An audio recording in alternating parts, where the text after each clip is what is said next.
Hi, my name's Dean, and I wanted to put together a quick video about my experience with cardiac ablation that I had about a week and a half ago. I'll cover how I came to have this ablation, kind of my history, heart stuff, and I'll cover from when I had my very first episode through the procedure all the way to where I'm at now, which is kind of the recovery phase. I'm going to use two terms. One is SVT, the supraventricular tachycardia, and the AVNRT, which is the AV node reentry tachycardia. Those two terms apply to me specifically. They may or may not apply to you. There's different types of heart conditions you can have that are going to require ablation. So I'm just going to cover those two. Before I go into all this, let me say everyone's experience with the ablation and their hospital is going to vary. This is just my experience, so it is definitely not gospel by any means as far as what you can expect. But it just should give you a pretty good idea. Before I went in for my ablation, I watched a ton of videos of people's personal experiences also, so I could get an idea. And I'd say 95% of them were pretty much along the line of what I experienced. So just quickly about me, I'm 37 years old. I'm in the military, I'm pretty in decent shape. I've never had any heart issues in my life, never. 2015 Thanksgiving weekend, my wife and I are out of town and I'm at my dad's house. I'm helping him with some electrical sockets and just doing some work around the house. So I'm down on one knee, I'm messing with a screw on the socket, the power was off.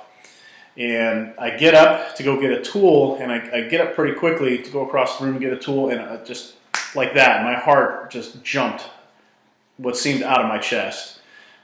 Super fast heart rate, and it was hard to breathe, and my vision was narrowing. It's like you're going to pass out. And so I stop and I catch my breath and I go outside. I try to get some fresh air and try to relax because I have no idea what's going on right now. I come back in and it seems my heart rate's getting a little faster, and so I tell my dad, hey, give me an aspirin please, because I don't know what the hell's going on here. I don't know if I'm having a heart attack or what's happening. I said, if this isn't done in about 10 or 15 minutes, I'm going to go to the emergency room because I don't know what's going on. So I sit down, and about 30 seconds later my heart rate just seemed to go up even more, and I said, nope, we need to go to the emergency room. So I go to the emergency room, and let me backtrack a little bit about as far as standing up real quick. I have seen some other videos of people, a young man that I watched a couple days ago, he was tying his shoes, and when he got up real fast, that triggered his SVT. So I don't know if there's something there, but anyway. So I go to the hospital, and I check in, and they take me into the back, and my heart rate was 196. And your resting heart rate for an average adult is between 80 to 90. So definitely up there. They take me back into another room. The doctor comes in, and they're hooking pads all over me in case my heart stops, and they gotta shock me back to life. And doctor says, hey, we're going to give you some adenosine to slow your heart down. So he hits me with the first dose of adenosine, and that didn't do anything. I guess it brought it down temporarily, and they waited 4 minutes, and then they gave me another shot of adenosine, and that finally got me down into the 130s. So after that, my wife, she was out with her family doing some stuff. She finally gets to the hospital. She was across town. Spends the rest of the time with me there. I sit around for about an hour and a half or so, and finally my heart rate comes down into the 90s. And the doctor explains to me, he says, I think you had an episode of SVT. You need to go home, see your cardiologist, and find out what's going on. So I said, okay. So he put me on a beta blocker. Went and picked that up. The next day we were on a plane and we were heading back home. So I get home and I see my cardiologist, and he pretty much explains to me, look, this is what I think it is based on just looking at your EKG. It's either some kind of AV node issue, whether that's AVNRT or whatever else. So he says, I'm going to send you to San Antonio, Texas, to the hospital there, have this ablation done. So I come home, and this is the part where, this is the reason why I'm doing this video. I sat down, and I encourage everybody to do this. I started reading. Read everything you can about ablation, how they do it, where they enter your body at, how long it normally takes, and see what other people are saying, because that knowledge will help kind of calm your nerves. At least it does for me anyway. When I know more about something, I'm not as nervous about it. So I started researching, studying, watching other people's videos and reading about what they encountered. So about a week and a half goes by. I get my appointment. My wife and I head off to San Antonio, Texas. And I go in on a Friday, get all my labs done. I sit down with the doctor, a really good doctor, and he tells me what he thinks it is, and he should be able to knock it out in a few hours. He's a pretty good doctor, so a lot of the things that I saw said it's anywhere from 2 to 3 hours to 4 to 6 hours. It just depends on your situation. So we spend the weekend there in San Antonio, and my advice to you, if you're a guy, I've got hair on me. That Sunday, I took some clippers, and my wife, she helped me trim my chest up, just kind of from the belly button up, trim the hair off my chest. And because if you've ever had those little EKG stickers from a Holter monitor or any of those stickers, when you pull those off a hair, it hurts really bad. So I recommend trimming up any hair in that area if you have any. I also did a little manscaping, so if you can or if you want to, go trim up, if you have any hair in your groin area, trim it up on both sides, because my doctor told me, listen, I don't know if I'm going to have to go on the left or the right, I'm not sure. So I went ahead and I trimmed up the left and the right side. And that just kind of, saved them a little bit of time, and it makes it a lot more comfortable, especially on the chest when they take those stickies off. So Monday morning I show up to the hospital, 7 o'clock, nothing to eat or drink after midnight. Go in, they take me in and they start prepping me. They give me the gown, all the clothes come off, I get in my gown, put on a pair of socks. They take my EKG, just some basic vitals. They go ahead and they start an IV in my right arm that's going to stay there for during the procedure and the next day. So, and this is where I'm going to give you another piece of advice here.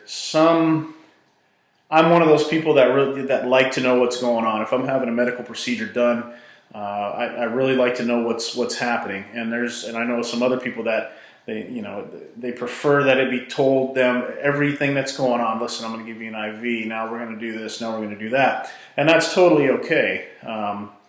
If that's your preference, I would advise you to let your nursing staff know. Let the staff know that's working with you. Hey, please tell me what it is you're doing so I can expect it. And hopefully they'll work with you and they'll do that.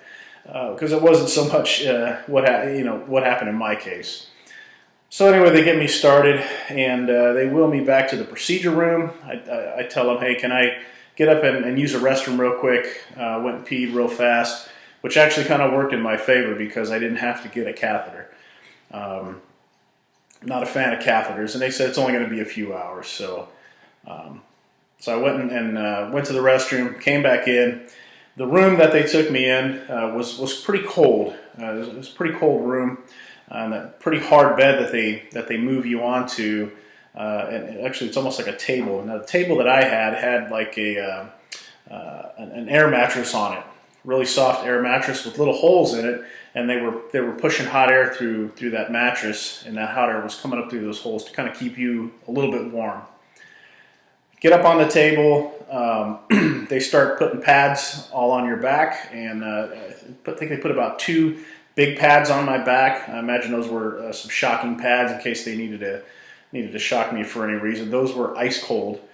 They put some other pads on my back that were pretty cold, and then they laid me down.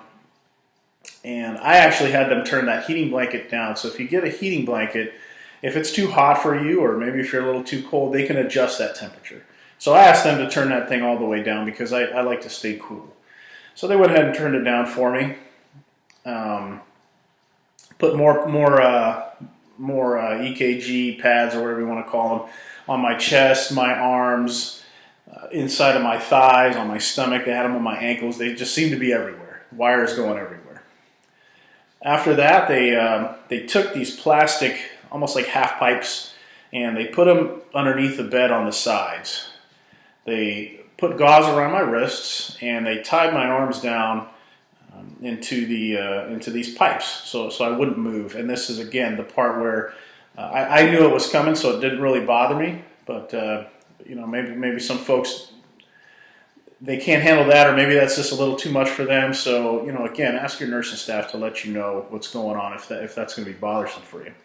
So they tied me down, and then they put a strap across my thighs, and they laid all the catheters, I'm assuming, all the stuff that they were working with. They had those laying on my legs.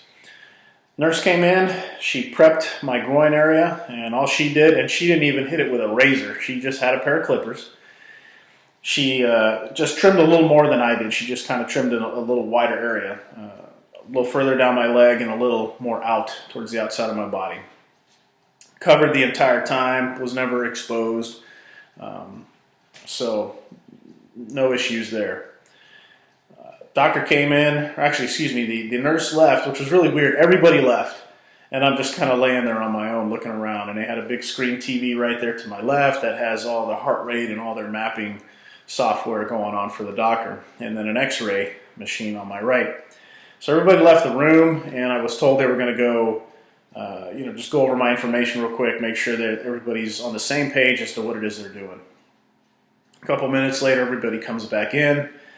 The doctor poked his head in and said, give him the Versed and one other drug. I don't remember what it was. And so the nurse was behind me. She administered the drug. And again, I know some people, when you go from being in control to immediately now you're under some kind of sedation, it freaks some folks out. And I say that because they never said anything to me. They never said, "Hey, we're going to give you these drugs," or whatever. I just happened to overhear the doctor say it on the other side of the room to the nurse. So again, if you want your staff to inform you, let them know. So she gives me the sedation, and the funny thing about the sedation that I had, again, it was Versed and something else. I don't remember what it was.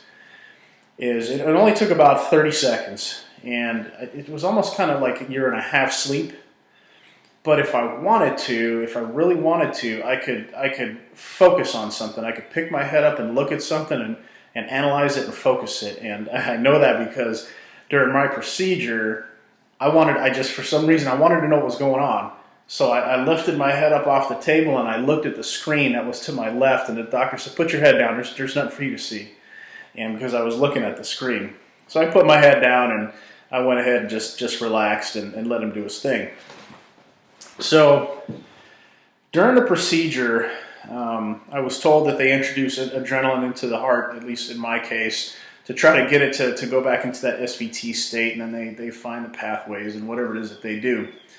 So I counted 5 times that happened, and how it felt to me was I would feel my heart speed up, and then I would feel, I'm going to use the word burn, but I didn't feel a burn. It was just like a burning pressure. It's a little hard to describe. But my heart would speed up for maybe 5 seconds or so, and then I would feel that kind of pressure burn in my chest, and then it would stop. And that was the doctor doing the ablation in the heart. And again, so he'd speed it up again and do another ablation. And again, I counted, maybe it was more, I'm not sure. I counted 5 times. So after that was all complete, again, you're still kind of in a daze. The nursing staff came in, wrapped me up. They left the leads on my chest so they could still keep me hooked up to a heart monitor, cleaned me up, and then moved me over to the other bed and took me into recovery. Once I was in recovery, it was really weird. It was almost like by the time I hit the recovery room, the Versed and whatever else I had wore off, because as soon as I got to the recovery room, I kind of woke up and I looked around. Where's my wife? They went to go get her, and everything was fine. No pain. Now here's something that happened to me that may be different for you. So initially I read and was also told you can be down. You're going to be laying flat for about 4 to 6 hours, flat on your back and no movement at all. For me, after an hour and a half, they sat me up in bed about 30 degrees. They brought my head up, which was great because my back was screaming. Just laying flat for an hour and a half, really on a hospital bed, really hurt my back. So that was a welcoming change to sit up about 30 degrees. Sat me up 30 degrees. Felt much better. And something I had read and what was also told that, if you take deep breaths, you're going to have some pain in your chest, or you may just feel pain in your chest anyway. But if on that day, the day after the procedure, and even the next day when I was recovering, when I yawned, I had pain in my chest. I don't know why, but I just did. Maybe the muscles in your chest, who knows? But I would have pain in my chest. Nothing excruciating, just you could tell, it just kind of hurt a little bit. Now for me, I've heard some folks, they go in and it's an outpatient procedure. They get their procedure and they're out of there that same day. For me, they wanted to keep me overnight.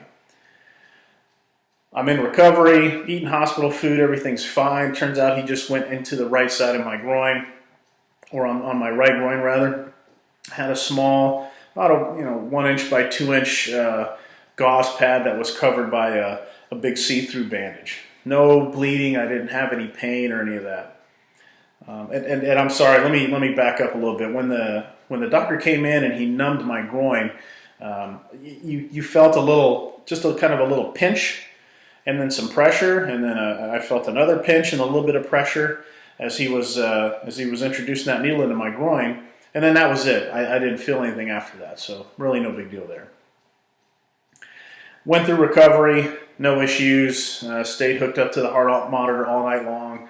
At one point in time, later in the day, they let me get up to go use the restroom or walk if I wanted to, but they wanted to be there for supervision in case I fell. Got up, walked around, used the bathroom, no big deal. Went through the whole night, no issues. Now, if you've stayed a night in the hospital, it is, after any kind of procedure, it's not really that fun because they're taking vitals every couple hours. They're coming in, at least in this case, let me see your groin. Okay, looks good. All right, let me get your blood pressure again. All right, let me get some vitals again. Let me look at your groin. And that happened, it seemed like every couple hours all night long. I got maybe 2 hours of sleep. So the next day I woke up, it was not fun. I was pretty tired. And plus you're pretty beat from the procedure. I was anyway. I was tired. My heart was tired and my body was just tired. Next day, recovery. About lunchtime, I ordered lunch, and about an hour or 2 hours after that, I got discharged. And my instructions were basically, keep that bandage on your groin for 24 hours, and then you can take it off after that. Don't lift anything for 7 days. Basically don't do anything for at least a week. Okay, that next day, my wife and I had to fly back home. Which was interesting because my wife had to carry all our heavy luggage. I couldn't put any luggage up into the overhead bins. It was weird. I could just feel the eyes on me as people were watching. Why isn't this guy putting his own bags away? He's got his wife doing it for him. So that was kind of a weird feeling, but it is what it is. You can't lift anything, and for me, at least in my situation, after my heart was ablated, the heart was considered fixed. Now the big focus was on the groin. They don't want you to bleed out. If you lift anything, you're going to contract those muscles, and that can hurt you, and that can open that blood clot in your groin. I left my bandage on more than 24 hours because I was traveling. I took it off the night that we got home, which was 2 days after the procedure. So I get home, no issues. Take the bandage off, and I noticed I'd read a couple different things, and even one of the nurses told me, well, they said it was going to be an incision.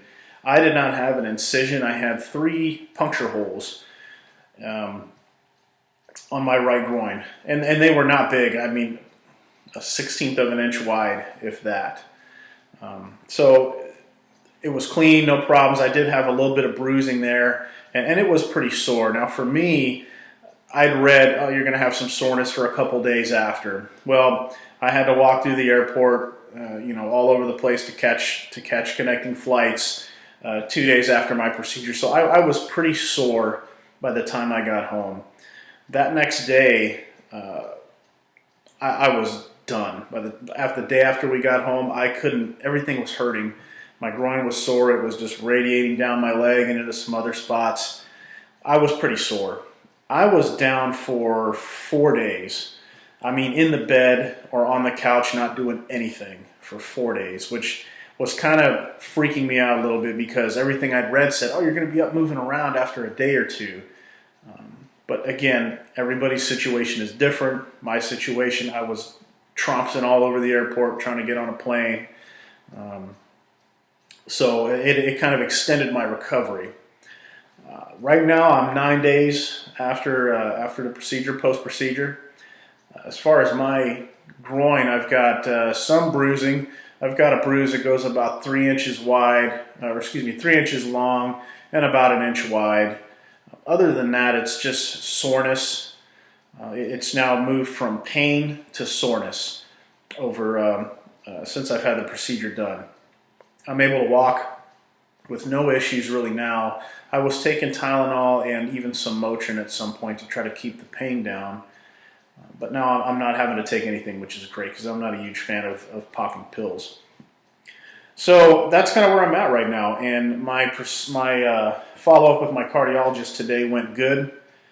Basically, hey, keep it toned down for about another week, and then start walking but take it easy for 30 days is the guidance that I was given. So I'm pretty much can't do a whole lot of anything for 30 days, except some walking, which is good though, which is good. So that's my experience. I hope this has helped you, maybe even answer some questions. I'm sure there's something that I forgot, but if you have any questions for me or any kind of comments, just leave them in the comment box. I'll jump back on YouTube, every now and then and see if anybody's left a question or a comment. So I hope this has helped you, and good luck if you're having this ablation, and I hope it goes well for you. Thanks. Have a good one.